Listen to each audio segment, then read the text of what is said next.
Hello students, 4.2 exercise चल रही थी और इसमें हमने लगभग क्वेश्चन नंबर 11 तक कर लिए थे। 11 के कुछ 10 और 11 कुछ मैंने घर से करने के लिए भी दिए थे, वो कर लिए होंगे।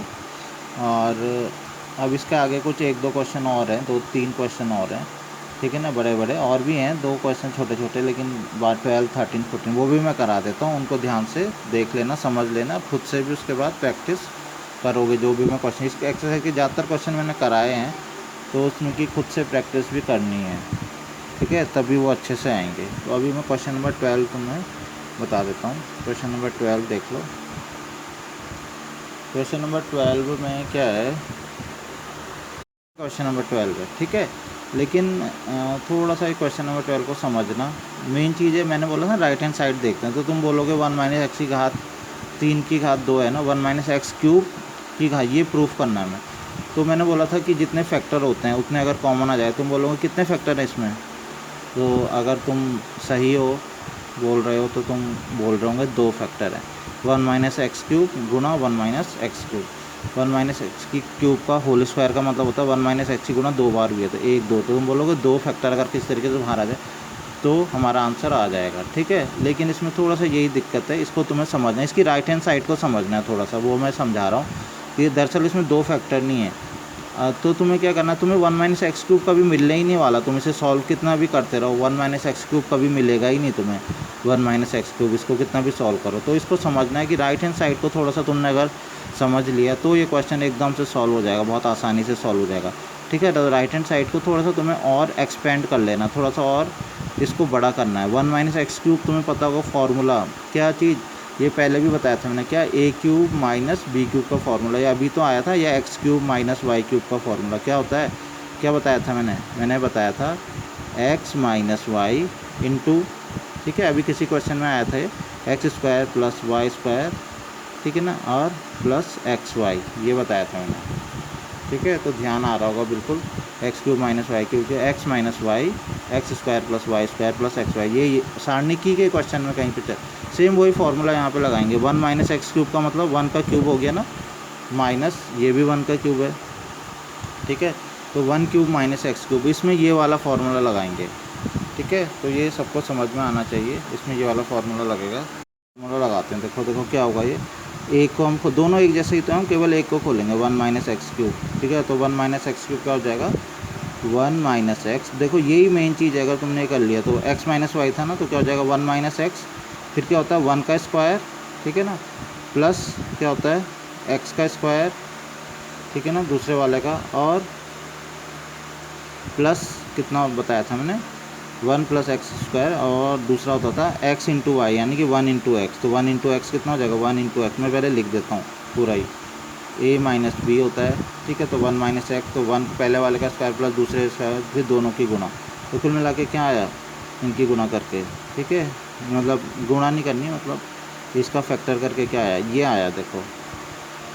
तो तुम्हें समझ में आ गया होगा कुल मिला के क्या मैं बताना चाह रहा हूँ। मैंने कुल मिला के ये बताया तुम्हें कि 1 माइनस एक्स क्यूब है जो, वो क्या आ रहा है 1 minus x into 1 plus x square, या 1 प्लस एक्स स्क्वायर, ये आ रहा है 1 प्लस एक्स। तो तुम ये समझ लो कि 1 माइनस एक्स क्यूब की घात 2 है, मतलब 1 माइनस एक्स क्यूब गुना 1 माइनस एक्स क्यूब। तो तुम सोच रहे थे अभी तक कि 2 फैक्टर हैं, 2 नहीं, तुम ये लेके चलो कि इसका आंसर तुम्हें क्या लाना है, यही 2 बार, मतलब 1 माइनस एक्स क्यूब का होल स्क्वायर करेंगे तो 1 माइनस एक्स भी 2, इस पूरे का होल स्क्वायर लाना है एक तरीके से। टोटल कितने फैक्टर हो गए, 4, 2 ये हो गए, 2 ये हो गए। तो तुम्हें अब समझ में आया इस क्वेश्चन में करना क्या असली में। तो इस क्वेश्चन में ये है 1 माइनस एक्स क्यूब है ना, असली में ये करना है, ये एक तरीके से ऐसे हो गया 1 minus x into 1 plus x square, ठीक है, इस पूरे का होल स्क्वायर है, ठीक है ना, इस पूरे का होल स्क्वायर, क्योंकि अभी अभी समझा दिया मैंने 1 माइनस एक्स क्यूब यही होता है। तो अब पूरे का होल स्क्वायर मतलब 1 माइनस एक्स का भी होल स्क्वायर, इसका भी, तो 2 फैक्टर तो ये हो गए 1 माइनस एक्स, रफ में बता देता हूँ 1 minus x into 1 minus x, 2 तो ये हो गए, और 2 कौन से होगा, ये 1 प्लस एक्स का प्लस एक्स स्क्वायर का 1 प्लस। अगर तुम्हें ये बात समझ में आ गई है कि राइट हैंड साइड असली में है क्या, तो असली में राइट हैंड साइड है एक फैक्टर ये है, एक फैक्टर ये, 2 होगा, यही फैक्टर दोबारा दोबारा आएंगे, ठीक है, 2 बार। तो कुल मिला के कितने फैक्टर चाहिए तुम्हें, 1 2 3 4, 4 चाहिए बस। अभी तो हम 2 सोच रहे थे, 2 नहीं 4 चाहिए। तो ये 4 अगर मिल जाएंगे तुम्हें तो क्वेश्चन को सॉल्व ऐसे में हो जाएगा। ठीक है, तो बस तुम्हें 1 माइनस एक्स और 1 प्लस इनको ढूंढना है। 1 माइनस एक्स क्यूब को ढूंढते रहोगे, कहीं नहीं मिलने वाला वो। ठीक है, इनको ढूंढना है, 1 माइनस एक्स को 1 प्लस एक्स स्क्वायर। ऐसे 4 हैं, 3 भी मिल जाए तो बहुत हैं, चारों मिल जाए तो और अच्छी बात है। ठीक है ना, तो ये है। तो अब हम इसको क्वेश्चन को करेंगे। अब इसकी लेफ्ट हैंड साइड लेंगे, तो अब तुम्हें इसकी राइट हैंड साइड समझ में अगर आ जाए तो क्वेश्चन आसान है बहुत ज़्यादा। ठीक है, जो नॉर्मल तुम रूल लगाते थे वही सब रूल लगेंगे। अगर क्वेश्चन किए होंगे तो तुम्हें प्रैक्टिस हो गई होगी अब तक अच्छे से। ठीक है, नहीं किए होंगे तो तब क्या बोल रहा मैं फिर। ठीक है, इंपॉर्टेंट एक्सरसाइज है। ठीक है, अभी भी इसके क्वेश्चन मैं करा रहा हूँ, तो अभी होमवर्क के लिए कुछ इस एक्सरसाइज में करने के लिए तुम्हें है नहीं। ठीक है, तो वो ज़्यादातर मैंने कराया, तो उनकी प्रैक्टिस अच्छे से करनी। 4 नंबर का इसमें आता है, अच्छे से प्रैक्टिस करना। ठीक है, अब तुम्हें साफ पता चल रहा होगा इसमें क्या करना चाहिए, जब मैंने इतने सारी बार बता दिया। देखो ध्यान से, जो फैक्टर चाहिए उसमें एक 1 माइनस एक्स है और एक है 1 प्लस एक्स स्क्वायर। तो जो मैंने बताया था ना, एक तो C1 माइनस C2, वो R1 minus R2, R2 minus R3, वो भी कर सकते हो तुम, उससे तुम्हें ये मिल जाएगा कॉमन। ठीक है, और एक दूसरा मैंने बताया था, वो भी बहुत इंपॉर्टेंट है, R1 plus R2 plus R3, उससे तुम्हें 1 प्लस एक्स स्क्वायर प्लस उससे ये मिल जाएगा। तो ऐसा करते हैं हम पहले वही प्लस वाला ही कर लेते हैं। ठीक है ना, तो हम यहाँ पे अप्लाई कर लेते हैं क्या, R1 को चेंज करेंगे R1 plus R2 plus R3। ठीक है, R1 को चेंज कर देंगे R1 plus R2 plus R3। तो हमें R2 को चेंज नहीं करना है, ऐसे ही लिख दो। R3 को भी चेंज नहीं करना है, R3 को भी चेंज नहीं करना है, ऐसे ही लिख दो। चेंज केवल करना है R1 को। कैसे करना है, तीनों को जोड़ देना, 1 plus x square plus x, 1 plus x square plus x, ऐसे ही x plus 1 plus x square, ऐसे ही ये एक ही चीज़ आ रही होंगी, तभी तो हमने किया ये। ध्यान दो, सारे वही हैं, 1 plus x square, 1 plus x square, 1 plus x square, एक ही चीज़ है। तो इसको हम क्या ले, ये तो हमने बहुत क्वेश्चन में कर लिया। अब इसको क्या कर लेंगे हम कॉमन, और में चाहिए भी था, एक नहीं बल्कि 2 चाहिए थे, कोई नहीं, फ़िलहाल एक ही मिल गया। तो 1 प्लस एक्स स्क्वायर हमने ले लिया, तो कितना बचेगा यहाँ, ऊपर वाली पंक्ति से हमने कॉमन लिया, तो 1 1 1 मिल गया ना। ठीक है, ऐसा हमने कई बार कर लिया, अब तो तुम्हें रट गया होगा बिल्कुल ये मेथड। और अगर क्या करना चाहिए हमें अब आगे, बताओ बच्चों, क्या करना चाहिए, क्या करते हैं बार बार, जैसे 3 1 मिलते हैं। ठीक है, अब ऐसे में मिले हैं तो क्या करेंगे, C1 को हम चेंज करेंगे C1 माइनस C2, ताकि 1 में से 1 गया 0 हो जाए। दूसरा C1 को चेंज करेंगे C1 माइनस C2, और C2 को चेंज करेंगे C2 माइनस C3। कर लिया ये बहुत बार, 1 में से 1 गया 0, x square minus 1, x minus x square. Next 1 में से 1 गया 0, 1 minus x square minus 1, 1 x 1। तो ये इस तरीके से आ गया, 2 0 बन गए। ठीक है, अब हम क्या करते हैं, क्योंकि मैंने बताया था टोटल 4 फैक्टर थे ना, ये 2 ये और 2 ये, तो इनको हम कॉमन लेने की कोशिश करते हैं ना। एक तो आ गया 1 माइनस, अब 1 माइनस एक्स को कॉमन लेने की कोशिश करेंगे। ठीक है, तो वो देखो अब कॉमन भी आता है ना, यानी कि ऐसे में तो कुछ कॉमन मिलने से रहा, ऐसे में मिल रहा है नहीं, ऐसे में मिलेगा। अब यहाँ पे ये ऐसे में देखो, तो 1 माइनस एक्स मिलेगा, लेकिन उसके लिए फैक्टर करना पड़ेगा, कॉमन लेना पड़ेगा, ये सब चीज़ें करनी पड़ेंगी ना। तो अब हम वही कर लेते हैं यहाँ पे। तो यहाँ पे मैं ऐसा करता हूँ, यहीं पे थोड़ा सा कर लेता हूँ, क्योंकि फिर समझाने के लिए आसानी होगी। 1 प्लस एक्स स्क्वायर, ठीक है, ध्यान से देखो, मैं फैक्टर कर रहा हूँ यहाँ पे। ये तो 0 हो गया, 0 हो गया और 1 हो गया, इसमें तो कोई दिक्कत नहीं। यहाँ पे देखो a square minus B square ना, तो x प्लस 1 इंटू कितना हो जाएगा, x माइनस 1, ये हो गया। ठीक है, ये समझ में आ गया होगा, x plus 1 into x minus 1 formula लगा। ये तो 1 माइनस एक्स ही है, इसमें हम कुछ नहीं कर सकते। यहाँ पे x, यहाँ पे देखो x क्या आ जाएगा, कॉमन आ जाएगा ना इस वाले में, x कॉमन आ जाएगा। x कॉमन आ जाएगा तो क्या लिखेंगे, 1 माइनस एक्स। ठीक है, इसमें भी फार्मूला लग जाएगा x square, a square minus B square का, x plus 1 into x minus 1, और ये 1। तो ये साफ साफ दिख रहा होगा, ये देख लो, पास से दिखा देता हूँ। ठीक है, एक्स स्क्वायर माइनस 1 का x plus 1 into x minus 1। ठीक है, और ये x कॉमन लिया, और इसमें भी x प्लस 1 है। तो अब हम ऐसे में कॉमन लेंगे। ठीक है, तो ऐसे में कॉमन लेना क्या चाहते हैं हम वही कॉमन लेंगे जो लेना है। 1 माइनस एक्स चाहिए तो 1 माइनस एक्स ही लो। तो यहाँ से 1 माइनस एक्स तुम बोलोगे। अब ये बात मैंने कई बार तुमको बता दी है पहले भी, तो ये बात अब समझ में आ जानी चाहिए कि 1 माइनस एक्स का भी कॉमन अंदर ना मिले और x माइनस 1 हो तो भी 1 माइनस एक्स लो और चिन्ह बदल दो, बस उसका खाली चिन्ह माइनस कर दो, ठीक है ना, अंदर माइनस छोड़ दो। ये बात मैंने बोली है। देखो मेरा कहने का मतलब हमें 1 माइनस एक्स यहाँ से हम कॉमन लेना चाहते हैं इस लाइन से, ठीक है। तो 1 माइनस एक्स कॉमन लेंगे तो यहाँ तो 1 माइनस एक्स तो है नहीं, यहाँ तो x माइनस 1 है, तो 1 माइनस एक्स कॉमन, अगर 1 माइनस एक्स होता है यहाँ तो कितना बचता x प्लस 1, लेकिन अब 1 माइनस एक्स नहीं है, तो अगर हम फिर भी वो कॉमन लेना चाहते हैं तो तब कितना बचेगा, अब चिन्ह का ही तो फ़र्क है, तो बाहर माइनस ले लेंगे इसके, ठीक है, वो बच जाएगा। ये तो 1 माइनस एक्स से कोई दिक्कत नहीं, यहाँ पे भी 1 माइनस, इधर से जब कॉमन लेंगे तो यहाँ पे 1 माइनस एक्स है तो 1 आज बच जाएगा, और यहाँ पे हम 1 माइनस एक्स कॉमन लेंगे तो यहाँ भी सेम वही चीज़ होगी, क्योंकि x माइनस 1 है, यानी कि यहाँ पे क्या आ जाएगा बाहर माइनस। मैं अगले पेज में ही लिखने वाला हूँ तो ये समझ में आ गया होगा। मैंने क्या बोला, यहाँ से मैं 1 माइनस एक्स कॉमन लूँगा, तो यहाँ पे क्योंकि x माइनस 1 है तो माइनस लिख लूँगा मैं, माइनस ब्रैकेट में x प्लस 1, ठीक है। यहाँ तो 1 माइनस, यहाँ x बच जाएगा। इस वाली लाइन में क्या बचेगा, 0 और 1 बचेगा, और यहाँ पे भी x माइनस 1 नहीं है, 1 माइनस एक्स नहीं है बल्कि x माइनस 1 है, तो यहाँ पे भी माइनस एक्स प्लस 1 होगा, ठीक है। तो मैं लिख रहा हूँ ये 1 माइनस एक्स में कॉमन ले रहा हूँ, ठीक है। तो बच्चों समझ में आ गया होगा सबको 1 तो अभी देखो मैंने क्या बोला था, तुम्हें टोटल 4 फैक्टर चाहिए था ना, एक 1 माइनस एक्स 2 चाहिए था और एक 1 प्लस एक्स का होल स्क्वायर ये भी 2 चाहिए थे। लेकिन मैंने तुम्हें समझाया कि एक बच जाए तो कोई दिक्कत नहीं होती, तो 1 2 3 तो मिल चुके हैं, केवल बचा है केवल एक फैक्टर बचा है, तो कोई परेशानी नहीं है। वो अब हम सारणिक को जैसे ही हल करेंगे वो फैक्टर भी हमें मिल जाएगा, 2 नहीं छूटने चाहिए, तो 4 में से 3 मिल गए ना, केवल ये बचा 1 प्लस एक्स, तो वो भी हमें मिल जाएगा। इस सारणी को अब हम आराम से हल कर सकते हैं। तो हम इसको क्या कर लेते हैं, पहली पंक्ति के सापेक्ष इसका क्या कर लेते हैं, वैसे पहली पंक्ति में 0 भी हैं 2 2, ठीक है। तो 1 माइनस एक्स का होल स्क्वायर लिख देता हूँ मैं इसे, पहली पंक्ति के सापेक्ष में इसे प्रसार कर लेता हूँ।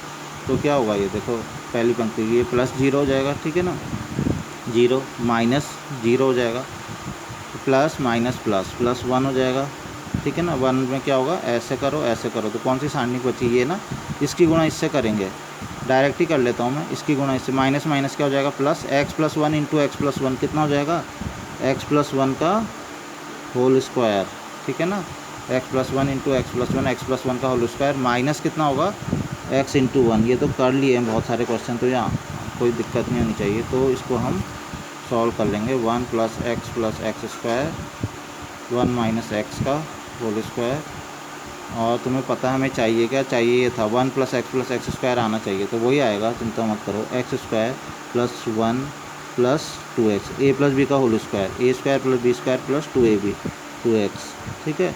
2x में से x गया, कितना हो जाएगा x, तो वही आ गया ना 1 plus x square, 1 plus x square 1 minus x का होल स्क्वायर, तो ये 1 प्लस एक्स स्क्वायर आ चुका है। तो हम जो लाना चाह रहे थे 1 प्लस एक्स स्क्वायर 2 लाना चाह रहे, ये भी 2 लाना चाह रहे थे, तो सेम वही चीज़ आ गई है, 1 माइनस एक्स और 1 प्लस, तो हम उसको ऐसे ही लिख देते हैं 1 माइनस, अब हम ऐसे लिख देते हैं, देखो 1 माइनस एक्स ये एक लिखा भी खाली, और 1 प्लस एक्स का होल स्क्वायर ये भी हमने एक लिखा, लेकिन हमें 2 चाहिए ना, तो हम पूरे के क्या कर लेते हैं होल स्क्वायर। इसका मतलब 1 माइनस एक्स का भी होल स्क्वायर हो गया और इसका भी होल स्क्वायर हो गया, लेकिन 1 minus x into 1 plus x ये होता क्या है, तो 1 माइनस एक्स का क्यूब होता है, ठीक है ना।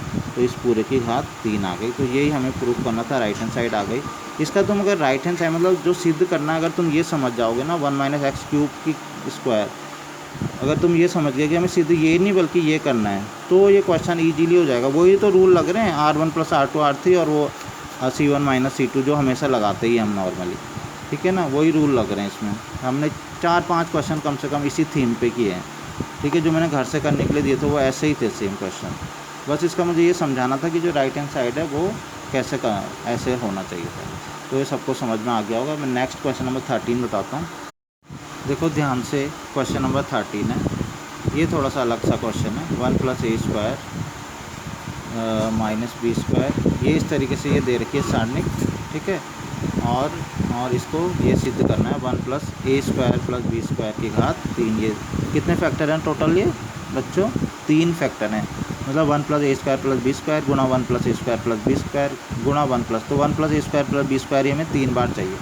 तो इस बार ध्यान से देखोगे, हम सीधा अगर जो अभी तक ज़्यादातर केसेस में हम क्या कर रहे थे, ऐड कर दे रहे थे ना, R1 plus R2 plus R3 या C1 प्लस C2। इस बार तुम करके देखो ज़रा, तुम्हें कुछ नहीं मिलने वाला। यही मतलब यही तो मिलना चाहिए 1 + a² + b², लेकिन नहीं मिलेगा बच्चों, बिल्कुल नहीं मिलेगा। तुम्हें करके देख लो या घटा के देख लो, एक में से दूसरे को घटाओ, c1 - r1 - r2 r2 तो इसलिए क्वेश्चन डायरेक्ट ऐसे अभी तक हम जो कर रहे थे वैसा नहीं है। लेकिन देखो आंसर हमें हमेशा राइट हैंड साइड जो है वो बनाने की कोशिश करनी है। तो हमारा ध्यान होना चाहिए कि 1 + a² + b² मिले कैसे, ठीक है। तो उसका ध्यान दो, हम कैसे करेंगे इस क्वेश्चन को। तो करने का तरीका है, देखो यहाँ पे दिख रहा है 1 + a² + b² ये है ना, और हमें इसको बनाना है 1 + a, इसको बनाना है 1 + a² + b²। तो देखो 1 + a² - b² है ना, इसको हमें क्या बनाना है, हमको चाहिए ये 1 + a² + b², हमें प्लस b² चाहिए। तो सोचो कि अगर प्लस b² कब मिलेगा, अगर हम इसमें क्या हो जाए +2b² जुड़ जाए, इसमें 2b² और -b² कितना होता है 2b² में से 1b² घटा है तो 20, तब ये मिल जाएगा ना। तो कुल मिला के हमें 2b² कहीं से इसमें अगर जुड़ जाए तो हमारा काम बन जाएगा, ठीक है। तो वही चीज़ हमें देखो यहाँ पे है 2b है, खाली 2b² तो नहीं 2b है। तो अगर हम क्या कर दें, इस पंक्ति की गुणा किससे कर दें, b से, तो ये कितना बन जाएगा 2b²। तो अब हम 1 + a² - b² में 2b, ये इस पंक्ति को जोड़ दें, मतलब इस पंक्ति में इस वाली पंक्ति को पहले b से गुणा करके इस पूरी पंक्ति को जोड़ दें, तो हमें ये 1 + a² + b² जो हमें चाहिए दाईं ओर वो मिल जाएगा। देखो ऐसे ही सेम, ठीक है। तो समझ में आ रहा होगा कि क्यों किया मैंने ऐसे ही सेम यहाँ पे दिख रहा है 1 - a², तो ये भी है यहाँ पे 1 - a² + b²। यहाँ पे अब किस चीज़ की कमी है, यहाँ पे माइनस का a² है, ठीक है ना। माइनस का a² किसी तरीके से क्या बन जाए प्लस का, तो उसके लिए भी सेम यही है। यहाँ पे अगर क्या आ जाए प्लस का 2a² आ जाए, किसी तरीके से जुड़ जाए। तो यहाँ पे देखो ध्यान से, यहाँ पे क्या है प्लस का तो नहीं है, लेकिन किसका है माइनस का 2 है। तो अगर हम इस पंक्ति की गुणा किससे कर दें, इस पंक्ति की गुणा हम कर दें किससे, a से, किससे कर दें, लेकिन इस बार जोड़े ना, बल्कि क्या है हमें तो प्लस का चाहिए ना a²। तो पहले तो हम जोड़ के काम हो जा रहा था, इस बार हम क्या करते हैं घटा दें, तो ये भी हमको क्या मिल जाएगा 1 + a² + b² मिल जाएगा। तो आया समझ में, क्या करना है, इस पंक्ति की गुणा b से करके इसमें जोड़ेंगे पहली पंक्ति में, तो ये 1 + a² + b² मिल जाएगा। और इसी पंक्ति की गुणा हम किससे करेंगे, a से करके, ठीक है ना। और इसमें अगर जोड़ें ना बल्कि घटाएं, तो हमें ये 1 + a² + b², दो 1 + a² + b² मिल जाएंगे। दो भी अगर हमें मिल जाते हैं वो कॉमन आ जाते हैं, तो बहुत है, 3 में से 2 भी होते हैं, तो क्वेश्चन का हमारा आंसर तो आ ही जाता है, ठीक है। तो ये काम अगर तुम्हें समझ में आ जाएगा तो आराम से कर लोगे। तो उसको लेफ्ट हैंड साइड मैंने लिख ली, इसको हल करना शुरू करते हैं। मैंने जैसा कि बताया था हम पहले किसको, दोनों को एक साथ ही कर लेंगे, ठीक है ना, एक साथ ही कर लेंगे। पहले हम r1 को भी बदलना चाहते हैं, तो r1 को कैसे बदलना चाह रहे थे हम, r1 प्लस क्या कर रहे थे हम, इसमें किसकी गुणा कर रहे थे, इसमें b की गुणा करके और फिर r1 में जोड़ना चाहते थे। तो r1 + b × r3 ये करना चाहते हैं। और इसी में हम दूसरा भी करेंगे, पहले हम r1 को चेंज करते हैं, फिर मैं वो भी यहीं पे कर दूँगा, ठीक है। कुल मिला के हम r1 को भी चेंज करना चाह रहे हैं, r2 को भी, केवल r3 चेंज नहीं होगी, ठीक है। इसकी गुणा b से करो और करेंगे r3 की मदद से ही, इसीलिए हम r3 की मदद से बार बार एक ही बार दोनों कर सकते हैं, क्योंकि r3 चेंज नहीं कर रहे हैं। तो b से गुणा करो इसकी 2b² और इसमें जोड़ दो, तो कितना हो जाएगा, हम 1 + a² + b² है, इसीलिए तो हमने किया है। नेक्स्ट है b की गुणा इससे करो, कितना हो जाएगा -2ab हो जाएगा, -2ab में +2ab जोड़ो, देखो और फ़ायदा भी हो गया हमें, 0 भी हो गया, ठीक है ना। नेक्स्ट है b की गुणा इससे करो, ठीक है ना, और इसमें जोड़ दो। तो अब ये थोड़ा सा मामला ऐसा है कि तुम्हें अलग से करना पड़ेगा, ठीक है। -2b तो ये हो गया, और प्लस हम क्या करना चाहते हैं, b की गुणा किससे करेंगे, इससे करेंगे, तो 1 - a² - b², ठीक है। तो ये हो गया, इसको ऐसा करते हैं थोड़ा सा अंदर सॉल्व कर लेते हैं, -2b + b - ba² और -b³, ठीक है। -2b + b कितना हो जाएगा, -2b + b कितना हो जाएगा, माइनस का b हो जाएगा, ठीक है। ध्यान से देखते जाना, इसे रफ में क्या हो रहा है, कोई ज़्यादा बड़ी बात हो रही है, यही तो बोला था, इसमें b की गुणा करके और इसमें जोड़ देना है। तो -2b + b की गुणा, b की मैंने अंदर गुणा कर दी, b - ba² - b³, फिर -2b और b ये जुड़ जाएंगे ना, तो -b, फिर से b कॉमन आ सकता है। अब दोबारा पहले हमने इनको सॉल्व कर लिया, b फिर से कॉमन ले लो, ठीक है ना। तो b, बल्कि -b कॉमन लोगे तो और अच्छा होगा, ये भी माइनस का, ये भी माइनस का, सब प्लस के हो जाएंगे। तो माइनस का b कॉमन ले लो, तो कितना बचेगा 1 + a², ठीक है ना, और प्लस b³ था ना, और एक b कॉमन ले लिया, तो कितना हो जाएगा b²। देखो हमें फ़ायदा हो गया, मिल गया, हमें ये चाहिए भी तो था। तो कुल मिला के कितना आया यहाँ पे minus B into 1 plus A square plus B square. ये समझ में आ गया होगा कैसा है ना। ठीक है, अब हमें क्या करना है, अब हमें कौन सी पंक्ति बदलनी है, R2 बदलनी है। और कैसे बदलनी है R2 क्या बताया समझाया था अभी। अब इसकी गुणा किससे करनी है, ए से, लेकिन जोड़ के कुछ फ़ायदा नहीं होगा। जोड़ेंगे तो minus 2a square minus A square minus 3a square, जोड़ना नहीं बल्कि घटाना है, तब ये हमें वो मिल जाएगा। ठीक है, तो R1 माइनस AR3, ए की गुणा इससे करेंगे और इससे इसको घटा देंगे। ठीक है, तो करो ज़रा, ए की गुणा इससे करो। तो सबसे पहले ये 1 प्लस ए की गुणा इससे करो तो कितना हो जाएगा, ये 2ab, और 2a में से घटा देना है। ठीक है, तो कितना हो गया 2a। ठीक है, और माइनस कितना हो जाएगा 2ab, ए की गुणा इससे करी 2ab हो गया, और इससे घटाना है तो 2a माइनस 2ab। ठीक है, अब इससे इसको घटाना है, तो ये तो तुम्हें पता ही है कि क्या आने वाला है, ये आने वाला है 1 plus A square plus B square. ये तो हमने किया ही ऐसे था। ठीक है ना, नेक्स्ट है इसमें से इसको घटाना है, इसी तरह रफ में कर लेते हैं फिर से। 2a माइनस क्या कर रहे हैं हम, इसकी गुणा ए से कर रहे हैं ना, ए और 1 minus A square minus B square. ठीक है, इसको फिर से ऐसे सॉल्व कर लेते हैं। 2a पहले अंदर गुणा कर लेते हैं, minus a plus a cube plus a b square, ध्यान से करना है।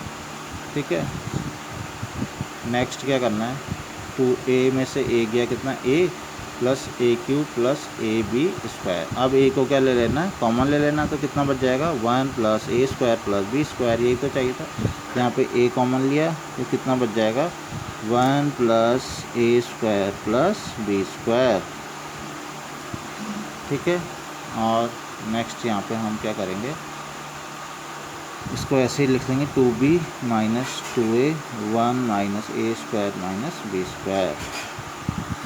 तो एक जगह थोड़ी सी गड़बड़ सा लग रहा है, क्योंकि देखो हमें फिर 1 plus A square plus B square common चाहिए ना, तो यहाँ से देखो मिल रहा है ना, यहाँ से यहाँ भी मिल रहा है, यहाँ क्यों नहीं मिल रहा होगा, मतलब हमने कुछ गलत कर दिया। गलत क्या किया हमने, जब उतारा ना क्वेश्चन, तो मैंने क्वेश्चन ही लेफ्ट हैंड साइड गलत उतार ली गलती से। लेफ्ट हैंड साइड 2ab था, यहाँ पे मैंने 2a ही उतार लिया, इसीलिए लग भी रहा था कि गलत सा क्यों मिल रहा है। 2ab था यहाँ पे देखो बच्चों। ठीक है, 2ab, तो a की गुणा जब यहाँ से करेंगे 2ab बच जाएगा। 2ab में से यहाँ पे 2ab आना था, तो 2ab से जब 2ab घटाएंगे तो कितना आना था, कुल मिला के 0 मिलना था ये। तो ये तो क्वेश्चन में थोड़ी सी दिक्कत हो रही थी, ये क्वेश्चन मैंने लेफ्ट हैंड साइड उतार ही गलत लिया था पीछे से। ठीक है ना, तो कुल मिला के ये जब a से गुणा करेंगे तो इससे इसको घटाएंगे तो 0 मिल गया। ठीक है, तो वो उतार गलत लिया था, तो अब समझ में आ गया होगा। तो अब हमें 1 प्लस ए स्क्वायर 3 चाहिए था ना, 3 में से मैंने बोला 2 भी आ जाएँ तो बहुत होता है। ठीक है, तो हमारा क्वेश्चन सॉल्व हो जाता है। देखो इस लाइन में क्या आ रहा है, कॉमन आ गया, सिंपल है, 1 plus A square plus B square common आ गया पहली पंक्ति में, दूसरी पंक्ति में भी कॉमन आ गया। दूसरी पंक्ति में इसका सीधा स्क्वायर लिख लूँ, क्योंकि 2 बार हमने कॉमन ले लिया, यहाँ भी ले लिया, तो 2 बार लिखने की ज़रूरत नहीं है, सीधा स्क्वायर लिख लेता हूँ।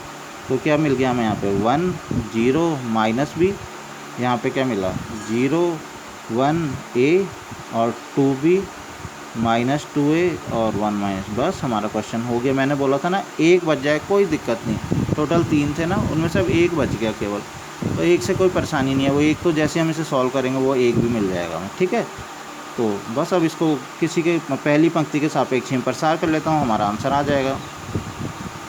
ठीक है, तो पहली पंक्ति के सापेक्ष R1 के अनुदिश प्रसार करने पर। ठीक है, कर लो, अब 1 है ये।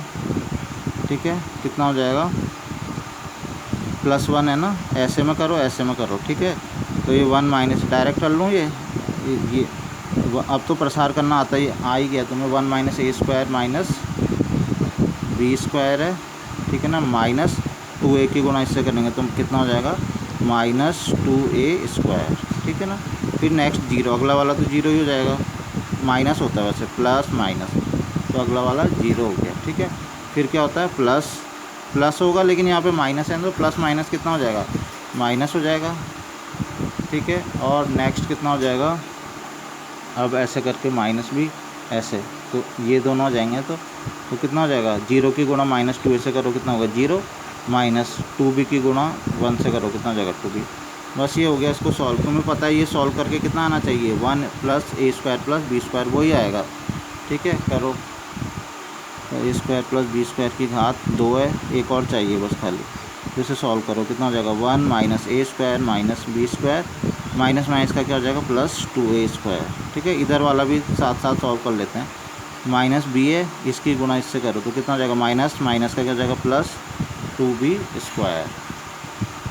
देखो आ रहा है 2a स्क्वायर और minus A square, 2a square से स्क्वायर प्लस का ए स्क्वायर, 2b स्क्वायर से प्लस, आ गया ना वही जो हमें चाहिए था। तो 1 plus A square plus B square का सीधा लिख दूँ मैं घात 3, हमें सारे मिल गए हैं। तो ये राइट हैंड साइड हमारा आ गया। तो ये समझ में आ गया होगा बच्चों तुम्हें। बस ये पहली ये समझ में आ गया ना कि R1 को हमें R1 प्लस बी R3 करना है, R2 को R1 ए R3, बस। तो इसी में पूरा क्वेश्चन तुम्हारा सॉल्व हो जाएगा। ठीक है, अब नेक्स्ट लास्ट इसका जो क्वेश्चन थोड़ा बड़ा वाला क्वेश्चन है। लास्ट तो और 15 16 में तो छोटे छोटे हैं, लेकिन तो मेन जो बड़ा क्वेश्चन नंबर 14 है, इसको तुम देख लो। इसमें थोड़ा सा एक आसान मतलब ट्रिक है एक थोड़ी सी, अगर तुम वो ट्रिक तुम समझ जाओगे तो ये क्वेश्चन इजीली हो जाएगा। ठीक है ना, तो वो ट्रिक थोड़ा सा तुम्हें ध्यान रखनी है, वो टेक्निक तुम्हें याद रखनी है थोड़ा, मतलब ऐसे डायरेक्ट वैसा क्वेश्चन नहीं है ये भी। ठीक है, लेकिन अगर वो ट्रिक याद रह जाए, टेक्निक याद रह जाए, तो क्वेश्चन बहुत ही आसान है। तो उसमें टिक मार देना कि सर ने ऐसे बताया था इसको, कि इसको ऐसे करेंगे तो ये इजीली हो जाएगा। ठीक है, अभी सबसे पहले तुम वही करने की कोशिश, तुम क्या करोगे वही कि जोड़ देते हैं तीनों को, तो 1 प्लस ए स्क्वायर मिल रहा है, 1 प्लस ए स्क्वायर बिल्कुल भी नहीं मिल रहा। तुम घटाने की भी कोशिश कर लो, तुम्हें कुछ फ़ायदा नहीं होने वाला घटाने, घटा लो, कोई C1 R1 minus R2 C1 minus C2 कुछ ऐसा कुछ मिलने ही नहीं वाला। ठीक है, तुम बोलोगे फैक्टर भी, इस बार तो ऐसे भी नहीं है कि फैक्टर बहुत ज़्यादा हो, एक फैक्टर है खाली 1 plus A square plus B square, लेकिन वो एक फैक्टर भी मिलना मुश्किल है इस बार, बहुत दिक्कत है। ठीक है, तो इसलिए इसको करने का एक अलग ही तरीका है, तो वो मैं बता देता हूँ क्या तरीका होता है। वो एक टेक्निक है जो तुमको याद रखनी है, अगर वो याद रह गया एग्ज़ाम में तुम्हें, तो ये चुटकियों का खेल से इसको करना है। ठीक है, कोई ज़्यादा बड़ी बात फिर क्वेश्चन ये नहीं है, करना बहुत आसान है क्वेश्चन। ठीक है, तो वो टेक्निक क्या है, वो टेक्निक बच्चों ये है कि तुम्हें क्या करना है, अपनी ओर से पहली पंक्ति R1 R2 R3 में, पहले में R1 में ए की गुणा, R2 में बी की गुणा, R3 में सी की गुणा करनी है। ठीक है, लेकिन क्या हम अपनी ओर से ऐसे गुणा कर सकते हैं, कॉमन तो ले सकते हैं कुछ अंदर कॉमन, लेकिन गुणा ऐसे ही कर सकते हैं हम, नॉर्मल भी कोई इक्वेशन होती है हम गुणा कर सकते हैं नहीं, हम अपनी ओर से कभी भी ऐसे गुणा नहीं कर सकते। तो क्या करना होता है, जब भी हम किसी चीज़ की अपनी ओर से कोई गुणा करते हैं तो हमेशा क्या करना था, उसको संतुलित करने के लिए हमें उतनी संख्या से हमें भाग भी करना होता है। तो हम क्या करेंगे, हम ABC से गुणा करना चाहते हैं तो ऐसे ही थोड़ी गुणा कर सकते हैं, तो इसके लिए हमें क्या करना है, इसमें ABC का क्या करना है, भाग भी दे देना है। यहाँ पे 1 भार पे ABC लिखना है, और पहली पंक्ति में ए की, तो मैं लिख रहा हूँ यहाँ पे क्या, R1 में A, R2 में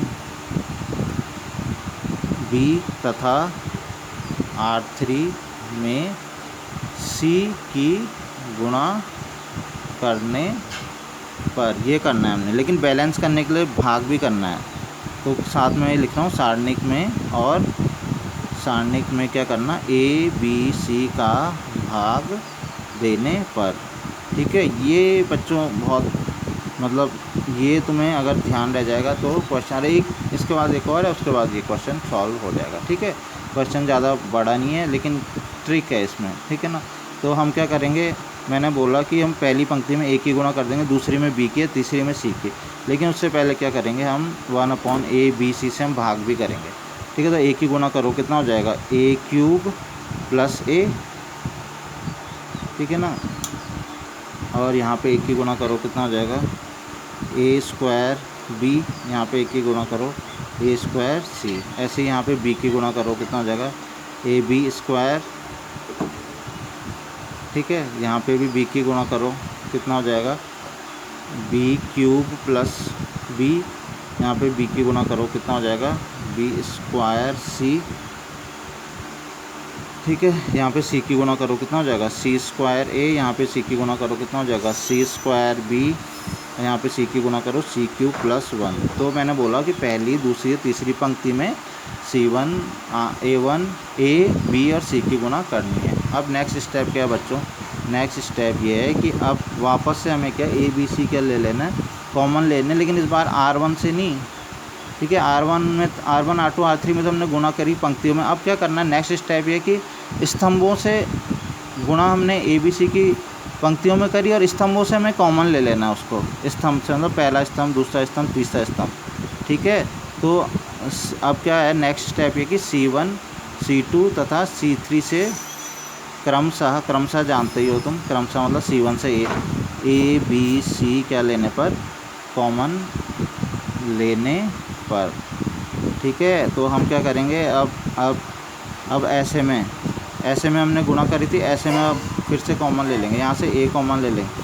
तो देखो पहले से A कॉमन लेंगे, दूसरे से क्या कॉमन, पहले से A कॉमन, ये ABC तो बटे में, यहाँ से हम A कॉमन लेंगे तो बाहर A आ जाएगा, यहाँ से B कॉमन लेंगे तो बाहर B आ जाएगा, और यहाँ से C कॉमन लेंगे तो बाहर क्या आ जाएगा, C। ये कट भी जाएगा, मतलब हमें दोबारा सारणी। तो हम देखो क्या मिलेगा, अब हमें ये ऐसे में कॉमन लो, ऐसे में मत लेना फिर से, नहीं तो वही मिल जाएगा।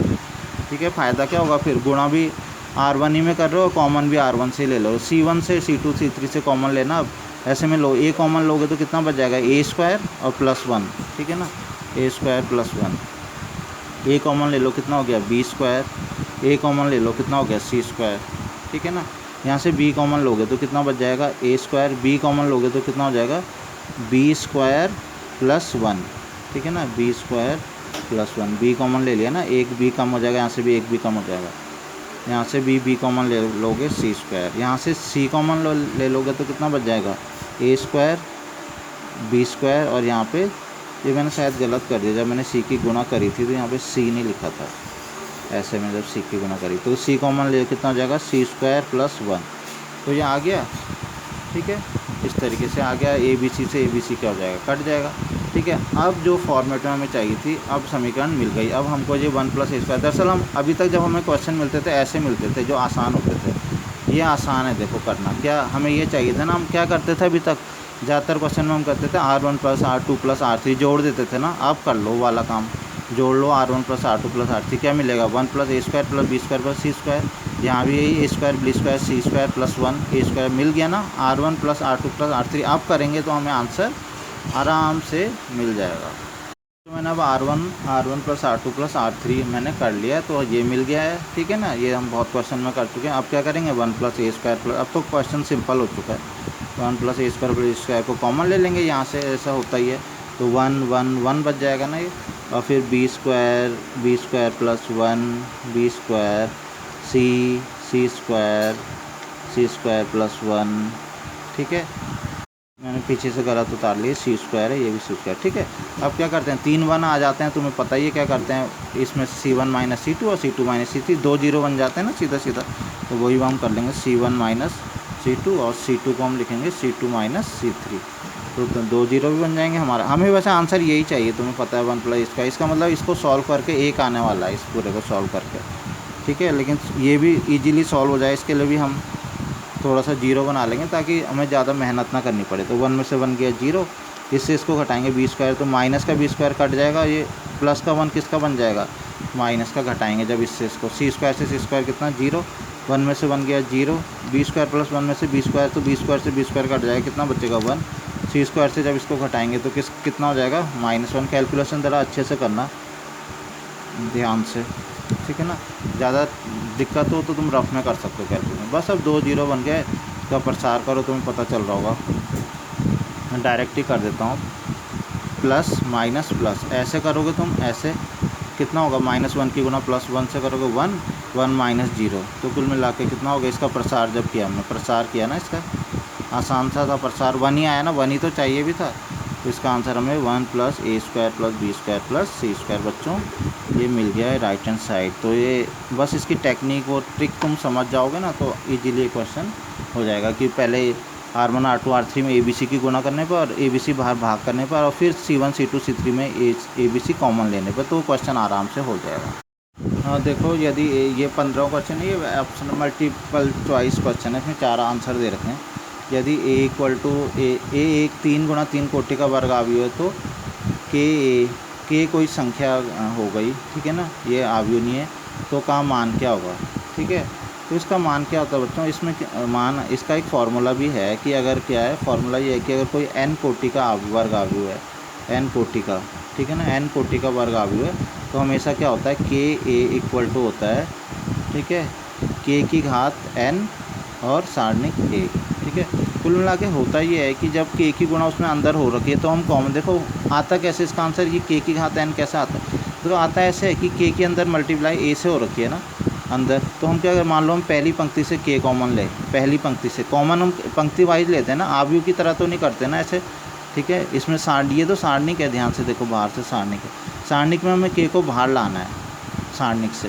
अगर सारणिक में हमें कभी भी के को बाहर लाना है तो हम एक एक कैसे कैसे करके बाहर लाते हैं। पहले हम क्या करते हैं, सारणिक से बाहर लाना, तो पहले पहली पंक्ति से ला गए एक एक के, सारे तीनों के को कॉमन ले लिया, दूसरी पंक्ति से भी कॉमन ले लिया, तीसरी पंक्ति से, सारणिक में हम तो ऐसे ही तो करते हैं। अब सारणिक ए ऐसे बच गई, मतलब हमने पहली पंक्ति से के कॉमन ले लिया, दूसरी पंक्ति से भी के कॉमन ले लिया, तीसरी, तीन पंक्तियाँ थी क्योंकि तीन कोटि का अवयव था, तो कितना आंसर हो गया इसका, के क्यूब ए। ये आ गया होगा मेरे ख्याल से समझ में, ये इसका आंसर है। तो n कोटि का होता है, मतलब चार पंक्ति वाला, तो उससे 4 बार के बाहर लेंगे तो के की घात 4 हो जाता है, 2 वाला हुआ तो के की घात 2 हो जाता है। तो ये इस तरीके से इसका आंसर आता है, जितनी बार हम बाहर लेते हैं तो के क्यूब ए, के क्यूब सारणी के, इसका आंसर हो जाएगा। और लास्ट में प्रश्न नंबर 16 है। प्रश्न नंबर 16 मैं लिख नहीं रहा हूँ, निम्नलिखित में कौन सा कथन सही है, तो ये बुक में देख भी लेना तुम, कौन सा कथन सही है। तो पहला लिखा है सारणी के एक वर्ग अवयव है। सर तो ऐसा होता है, नहीं, सारणिक तो आयता वर्ग के अलावा भी होता है सारणिक, नहीं सॉरी, सारणिक एक वर्ग अवयव तो होता है, सही है बिल्कुल, लेकिन खाली वर्ग अवयव ही नहीं होता है, ठीक है ना, कुछ और चीज़ भी होती है, ठीक है। सारणिक एक वर्ग अवयव, खाली इतना बताया था मैंने तुम्हें कि सारणिक एक वर्ग अवयव है, बस किसी भी वर्ग अवयव को सारणिक बोलते हैं, नहीं गलत है, अभी आगे बताऊँगा। सारणिक एक अवयव से संबंध एक संख्या है, ये भी गलत है। देखो सही जो डेफिनेशन, पहले मैं डेफिनेशन सही वाली बता देता है क्या। सारणिक क्या बताया था मैंने कि एक वर्ग अवयव से संबद्ध एक संख्या, मतलब किसी वर्ग अवयव को हम क्या कर लेते थे, वर्ग अवयव को अगर हम सॉल्व कर पाएँ और उसको एक संख्या में कन्वर्ट कर पाएँ तो उसे क्या बोलते थे, सारणिक। तो इसमें जो तीसरा वाला ऑप्शन दे रखा है ना, सारणिक एक वर्ग अवयव से संबद्ध एक संख्या है, तो वो सही है कि वर्ग अवयव एक में लिख दिया खाली वर्ग अवयव, वो गलत है। एक में लिखा कि वो एक संख्या है संबद्ध, लेकिन ये नहीं, वर्ग अवयव की बात नहीं करी, एक में दोनों लिख दिए कि वर्ग अवयव से संबद्ध एक संख्या, तो वो सही आंसर है, वर्ग अवयव भी है और उससे संबद्ध एक संख्या भी, तो तीसरा आंसर इसका सही है, ठीक है। तो इसमें होमवर्क करने के लिए आज इसमें कुछ नहीं है, लेकिन अभी मैं आगे पढ़ाने जा रहा हूँ, बिल्कुल भी यहाँ पे टॉपिक ख़त्म नहीं होने वाला, आगे पढ़ा रहा हूँ मैं अगला इससे एक्सरसाइज का, तो ज़्यादा डरने की बात नहीं है, बहुत आसान सी चीज़ है, वो उसका तुम्हें होमवर्क भी मिलेगी, पूरी एक्सरसाइज होमवर्क करने को मिलेगी, लेकिन बहुत आसान है, कोई बहुत कठिन चीज़ मैं नहीं पढ़ा रहा हूँ कि तुम्हें ऐसा डर लगे, ठीक है ना। क्वेश्चन नंबर 16 का आंसर कौन सा वाला, सी आंसर है इसका 16 का, ठीक है।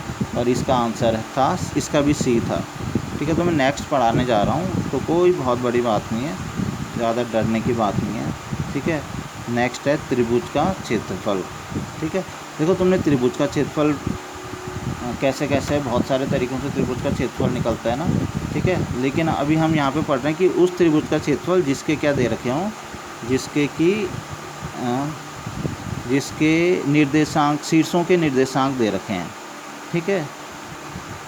तो बच्चों अगर तुम्हें याद होगा, ये तुमने पहले क्लासेस में पढ़ा हुआ कि अगर जिसके शीर्ष के निर्देशांक दे रखे हों तो उसके तुम ऐसे करके एक फार्मूला होता था, ठीक है, x2 y3 माइनस y1 और x3 और y1 माइनस y2, ऐसे करके एक फार्मूला होता था पहले, ठीक है ना, y2 माइनस y3 ये फार्मूला होता था, ये तुमको याद ही होगा सब बच्चों को, ठीक है। y1 minus y2, 3y3 y1 y1 y2, ठीक है, ये ऐसे करते हैं। लेकिन फ़िलहाल बच्चों ये फार्मूला बिल्कुल भी इसमें तुम्हें नहीं लगाना है, क्योंकि हम तो कुछ और ही पढ़ रहे हैं, हम पढ़ रहे हैं सारणिक अवयव और सारणिक पढ़ रहे हैं, तो हमें सारणिक की मदद से इसको करना है, ठीक है। तो अगर किसी भी त्रिभुज के जो निर्देशांक, 3 निर्देशांक दे रखे हैं और उसका हमें सारणिक की मदद से अगर हमें निकालना हो कि उसका क्षेत्रफल कितना होता है, त्रिभुज का क्षेत्रफल, तो बहुत ही आसान फार्मूला है, तुम्हें मतलब मैं अभी यहीं पे बताऊंगा, यहीं पे ये याद हो जाएगा, ठीक है। तो क्या है, देखो इसमें हाफ आता था ना हमेशा, तो अब सारणिक वाले में भी क्या आता है, हाफ आता ही है, सारणिक वाले में भी हाफ आता है, ठीक है। अब तुम्हें क्या करना है, और ये 3 गुणा 3 वाली एक सारणिक बनेगी, ठीक है ना, 3 पंक्ति 3 स्तंभ होंगे। देखो इसमें क्या करना है, पहले तुम्हें लिखना है पहले के निर्देशांक लिख लो, मतलब x1 इसका पहला अवयव x1 और दूसरा अवयव कितना y1, तो ये एक तरीके से पहले वाले के निर्देशांक लिख दिया x1 y1, फिर उसके त्रिभुज के दूसरे निर्देशांक लिख लो x2 और y2, ये लिखने का तरीका है इसको करने का, देखो सारणिक का। दूसरी पंक्ति के 2 अवयव, ठीक है ना। अभी लास्ट का अवयव नहीं बताया मैंने। और ऐसे ही तीसरी पंक्ति का x3 y3। तो बहुत आसान है लिखना। क्या x1 y1 ये पहली पंक्ति का एक तरीके से पहली पंक्ति के जो 2 अवयव हैं वो क्या होंगे, पहले निर्देशांक, फिर ये दूसरे निर्देशांक x2 y2 और ये तीसरे निर्देशांक x। लास्ट वाला अभी एक एक बच गया ना, तो यहाँ पे आता है 1 1 और 1। तो कुल मिला के ये सारणिक हो गई, ये हाफ। और इस पूरी सारणिक का क्या है, डेल इक्वल टू, और अच्छे से लिख देता हूँ, डेल इक्वल टू हाफ। मतलब ये है त्रिभुज का क्षेत्रफल। तो इस त्रिभुज का क्षेत्रफल कितना है, ठीक है ना, त्रिभुज का क्षेत्रफल, ठीक है, उस त्रिभुज का क्षेत्रफल जिसके निर्देशांक कितने हैं। तो एक निर्देशांक x1 y1, दूसरा x2 y2, तीसरा निर्देशांक x3 y3, इधर 1 1 1। बस इसे सॉल्व करो इसको, इस सारणी को, और बाहर हाफ लगाना बिल्कुल मत भूलना। तो ऐसे में तुम्हारा जो आंसर आएगा त्रिभुज का क्षेत्रफल। इसमें कुछ चीज़ें ध्यान रखने वाली बातें हैं। ध्यान रखने वाली बात, सबसे पहली बात तो ये है कि त्रिभुज का क्षेत्रफल हमेशा किस में आता है, ये नॉर्मल भी तुमने पढ़ा था, त्रिभुज का क्षेत्रफल हमेशा पॉजिटिव आना चाहिए। तो कभी अगर इसका आंसर नेगेटिव आ भी जाता है, तुम इसको हल करते हो नेगेटिव आ जाता है, तो उसे लास्ट में पॉजिटिव कर लेना कि त्रिभुज का क्षेत्रफल क्या है, प्लस में है होता है, तो हम इसको प्लस ले लेंगे। लेकिन जब त्रिभुज का क्षेत्रफल निकालना हो, ठीक है ना, और जब त्रिभुज का क्षेत्रफल दिया हो और कुछ और चीज़ निर्देशांक निकालना हो, तब उस केस में क्या करते हैं वो अभी मैं आगे बताऊंगा, ठीक है। लेकिन खाली त्रिभुज, सारे तीनों निर्देशांक दिए हैं, त्रिभुज का क्षेत्रफल निकालना है,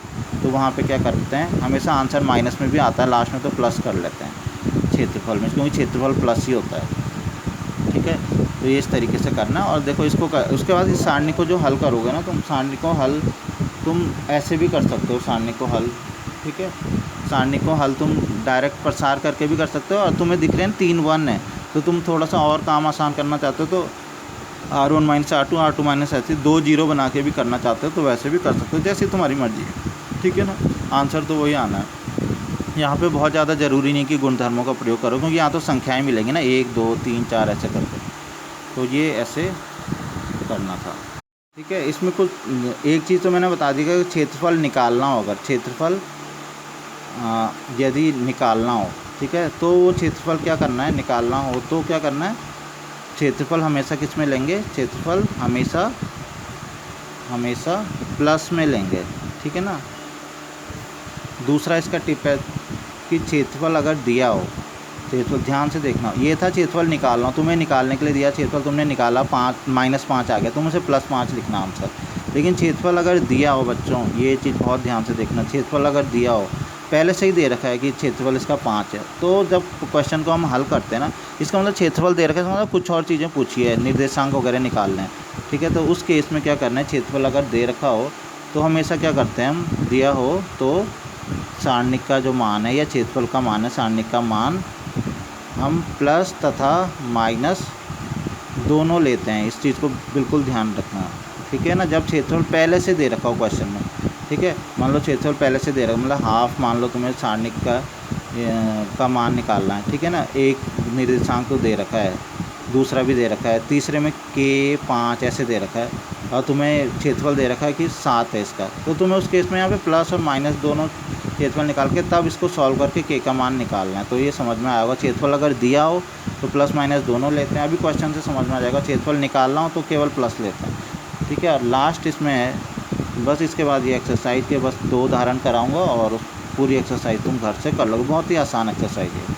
3 संरेख बिंदुओं से, अगर 3 संरेख बिंदु, ये तुम्हें वैसे भी पता होगा, 3 संरेख बिंदुओं से बने त्रिभुज, ठीक है ना, त्रिभुज का क्षेत्रफल 0 होता है। ये तो तुम्हें वैसे भी पता होगा कि अगर एक ही रेखा पे 3 बिंदु हैं, मैंने अभी 3 बिंदुओं का क्षेत्रफल निकालना बताया ना, लेकिन अगर सोचो वो 3 बिंदु एक ही रेखा में, तो इनसे कोई त्रिभुज बन पाएगा, बिल्कुल भी नहीं बन सकता त्रिभुज। तो इसका मतलब है अगर कोई त्रिभुज बनता है तो उसका क्षेत्रफल कितना होगा, 0, ठीक है ना। अगर निकालने की कोशिश भी करें इसका क्षेत्रफल तो वो 0 आएगा। तो अगर कभी भी तुमसे इस प्रश्नावली में ये पूछा जाता है कि 3 बिंदु दे रखे हैं और सिद्ध करोगे ये संरेख हैं, तो तुम्हें क्या करना है, तुम्हें उनका क्षेत्रफल निकाल देना है इस फॉर्मूले को लगा के, और वो क्षेत्रफल कितना आ जाना चाहिए, 0 आ जाना चाहिए। वो क्षेत्रफल अगर 0 आ गया तो समझ लो प्रूफ हो गया कि क्या है, कि वो तीनों बिंदु संरेख हैं, क्योंकि त्रिभुज का क्षेत्रफल 0 है। तो अब इसमें 2 क्वेश्चन है, ये दोनों मैं करा रहा हूँ, उन दोनों के बेस पे पूरी एक्सरसाइज हो रखी है, ठीक है।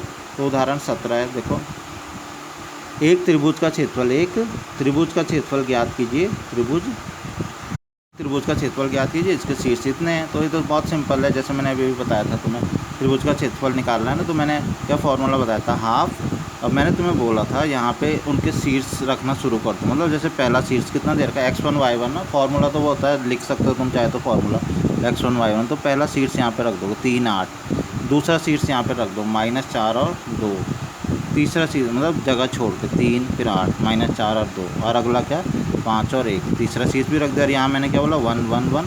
बस इस सारणी को तुम हल करो, और सारणी हल करना आता ही नहीं, डायरेक्ट भी यहाँ बुक में डायरेक्ट ही हल कर रखा। और तुम अगर ऐसा करना चाहते हो इसमें से इसको घटा के इसमें से, तो ऐसे भी कर सकते हो। वैसे अभी इतनी ज़रूरत है नहीं, तुम डायरेक्टली पहली पंक्ति के सापेक्ष प्रसार करके जैसे भी कर सकते हो। तो मैं अभी से कर नहीं रहा हूँ, सारणी के बहुत हल कर लिए मैं, या मुझे नहीं लगता अब ज़रूरत है, ठीक है ना। तो इसका आंसर आएगा 61/2। पहली पंक्ति के सापेक्ष प्रसार कर लेना 3, और पहले एक्सरसाइज में सब यही तो किया हमने, तो इसमें आंसर प्लस में ही आया। लेकिन मैंने बोला है बाई चांस इसका आंसर माइनस में भी आता है, -61/2 आता है, तो तुम्हें उसे +61/2 लिख लेना और कहना है कि क्योंकि त्रिभुज का क्षेत्रफल प्लस में ही हो सकता है, इसलिए ये प्लस में लिखेंगे। तो ये आंसर ये समझ में आ गया होगा। तो एक्सरसाइज में से ऐसे क्वेश्चन है, त्रिभुज का क्षेत्रफल निकालना है, कर सकते हो आराम से। अब तुम्हें उदाहरण 18, बस ये लास्ट उदाहरण है, इसको ध्यान से देखना, इसके बाद ये एक्सरसाइज ख़त्म हो जाएगी। देखो बच्चों, ये लास्ट क्वेश्चन इसमें है, उदाहरण है, और बस इसके बाद तुम एक्सरसाइज के सारे क्वेश्चन कर सकते हो। अब इसमें दरअसल एक साथ 2 क्वेश्चन दे रखे हैं, ठीक है ना। एक्सरसाइज में तुम्हारा कहीं पे ऐसे नहीं कि 2 क्वेश्चन मिला के दे रखे हैं यहाँ पे, तो तुम्हें पहले मैं अलग अलग करके इसको समझाऊंगा, ठीक है ना। पहले केवल इतने तक समझो, यहाँ तक, ठीक है ना। तो सारणिकों का अभी नीचे वाला बिल्कुल मत देखना, केवल इतने समझो, ठीक है ना। दोनों को एक साथ देखोगे कन्फ्यूज जाओगे, ठीक है। ये समझ लो ये 2 अलग अलग क्वेश्चन है, भले ही एक क्वेश्चन के अंदर है। और एक्सरसाइज में तो तुम्हें अलग अलग, ये क्वेश्चन अलग दे रखा है और ये अलग दे रखा है। तो पहले इसको समझो, सारणिकों का प्रयोग करके ए और बी, ये 2 बिंदु दे रखे को जोड़ने वाली रेखा का समीकरण। तुम्हें रेखा का समीकरण निकालना है, लेकिन ध्यान रखना सारणी के मेथड से निकालना है, कोई और मेथड से मत निकालने लग जाना। तो रेखा का समीकरण निकालने के लिए क्या करना है, बहुत आसान है। देखो इसमें करने रेखा है ना, अब तुमने बोला उन्होंने दे रखा है एक बिंदु, एक क्या दे रखा है 1 और 3 दे रखा है, एक बिंदु बी दे रखा है, वो कितना दे रखा है 0 0 दे रखा है। अब हमें समीकरण निकालना है ना, समीकरण। और तुम्हें पता है कि समीकरण में क्या आता है, हमेशा x और y आता है ना समीकरण में, तभी तो समीकरण निकलती है। तो हम क्या करेंगे, इसमें एक बिंदु c और ले लेंगे अपनी ओर से, और उसी की मदद से तो समीकरण निकलेगी, वो बिंदु ले लेंगे x y। तो आया समझ में। हमें क्या है, एक रेखा में दे रखी है ए और बी को जोड़ने वाली कोई रेखा है, उसमें ए और बी है, तो ए 1 3 और 0 0 लिख लिया। और तीसरा बिंदु हमने खुद लिया x y, समीकरण निकालने के लिए जानबूझ के हमें x y लेना पड़ा। अब अभी क्या है, ये एक रेखा है ना, तो मैंने तुम्हें क्या समझाया था, जब रेखा 3 बिंदु एक ही रेखा पे होते हैं तो उनसे बनने वाले त्रिभुज का क्षेत्रफल कितना होता है, 0 होता है ना, यही बताया था ना। तो बस उसी का प्रयोग करना है। तो त्रिभुज जो ABC है, त्रिभुज ABC का क्षेत्रफल बराबर कितना होगा 0, बस इसी का प्रयोग करना है तुम्हें, इससे रेखा का समीकरण निकल जाएगा। तो 0 तो होता है, लेकिन हमें भी तो निकालना आता है। ये अभी हम जब हमें 3 बिंदु पता है तो हम निकाल सकते हैं समीकरण, बिल्कुल निकाल सकते हैं, ठीक है ना। तो हम क्या निकाल सकते हैं, हाफ पहला वाला बिंदु ले लिया 1 3, दूसरा वाला ले लिया 0 0, और तीसरा वाला ले लिया x y, ठीक है ना। और क्या करते हैं यहाँ पे 1 1 और 1, तो ये 3 बिंदु ले लिए हमने। इन 3 बिंदुओं से बनने वाले त्रिभुज का क्षेत्रफल निकाला 1 3, ये निकालना। और ये किसके बराबर होना चाहिए 0, क्यों, क्योंकि एक ही रेखा पे, मैंने अभी बताया था जब 3 बिंदु एक रेखा पे होते हैं त्रिभुज का क्षेत्रफल 0 होता है ना। अब इसको जब हम आगे करते जाएंगे हल, इक्वल टू वहाँ से हमें रेखा का समीकरण मिल जाएगा। तो इसको हल कर लो, बहुत आसान है इसको हल करना। ज़्यादा अच्छा है कि हम इसके साथ अनुदिश कर लेंगे, क्योंकि 2 0 है। तो प्लस माइनस, ठीक है, प्लस माइनस -1 हो जाएगा ना, -1, ठीक है ना। और क्या हो जाएगा, ऐसे गए, तो क्या बचा y की गुणा 1 से, और y की गुणा 1 से माइनस x की गुणा 3 से। मेरे ख्याल से ये तो सबको आता ही है, y की गुणा, ये देखो फिर से ऐसे करके y की गुणा 1 से माइनस 3 की गुणा x से, ठीक है। सारणी हल करना सबको आता ही है। बाकी तो 0 हो गया 2, ठीक है ना। तो half minus half y minus 3x equal to 0। ये 2 उधर चला जाएगा, सब उधर चला जाएगा, माइनस हाफ, ये सब तो कुल मिला के खाली कितना बच जाएगा, y minus 3x equal to 0। तो ये रेखा का समीकरण आ गया, या y इक्वल टू 3x। ये तो थोड़ा बहुत जैसे मर्जी भी लिखो तुम, 3x minus y equal to 0 लिखो, y माइनस 3x लिखो, y इक्वल टू, ये तो चल जाएगा। तो ये रेखा का समीकरण है, तो बिल्कुल समझ में आ गया होगा कि रेखा का समीकरण अगर दो बिंदु दे रखे हैं और रेखा का समीकरण निकालना, तो तुम्हें एक बिंदु और लेना है एक्स वाई, त्रिभुज का क्षेत्रफल 0 करके और ऐसे करके रेखा का समीकरण निकाल देना। बहुत आसान ये क्वेश्चन है, लेकिन इसको आधा केवल यहीं तक समझो कि ये ठीक है ना, यहीं तक समझना है इस क्वेश्चन को। अब तुम्हारे एक क्वेश्चन तो ऐसे मिलेंगे एक्सरसाइज में, एक वो मिलेगा जो मैंने अभी त्रिभुज का क्षेत्रफल निकाला, और एक ये मिलेंगे, ठीक है ना, कि और के का मान, ये अलग क्वेश्चन समझो, के का मान ज्ञात कीजिए यदि एक बिंदु डी इस प्रकार है कि, अब क्या है, लेकिन क्वेश्चन अलग तो है लेकिन इसी से मिला हुआ है, मतलब ए बी दो बिंदु तो पहले से हैं ही। इस बार देखो क्या है, कुल मिला के उदाहरण 18 में ये है कि दो बिंदु, क्वेश्चन को समझो क्या है इस बार। अब नेक्स्ट वाला क्वेश्चन मतलब उसी से जुड़ तो रखा है वो, लेकिन अलग तरीके से समझना इस बार। मतलब जुड़ इसलिए रखा कि शुरू में दे रखा था ना कि दो बिंदु क्या है, 1 3 है और 0 0, इनको मिलाने वाली रेखा ये तो ए बी हो गई, ठीक है ना। लेकिन उस टाइम पे हमें क्या करना था, उस रेखा का समीकरण निकालना था। अब ये क्वेश्चन अलग है, अब हमें एक तीसरा बिंदु और दे दिया है, दो बिंदु तो पहले से थे ही, ए और बी, 1 3 और 0 0। अब हमें एक बिंदु और दे दिया, कौन सा बिंदु दे दिया, डी, जिसके निर्देशांक भी दे रखे हैं के और 0। तो अब ये बोला, देखो अब ये क्वेश्चन, इसको उससे रिलेट मत करना, इसको बिल्कुल अलग समझना कि एक बिंदु दे रखा है ए, एक बिंदु दे रखा है बी, एक बिंदु दे रखा है के 0, तो 3 बिंदु दे दिए। और इस बार त्रिभुज बना है, ठीक है ना, इस बार त्रिभुज बना है, और उन्होंने कहा है इस त्रिभुज ए बी डी का जो क्षेत्रफल है वो भी दे रखा है, तो त्रिभुज ए बी डी का क्षेत्रफल भी दिया है। तो त्रिभुज ए बी डी का जो क्षेत्रफल है वो है 3 वर्ग इकाई, ठीक है।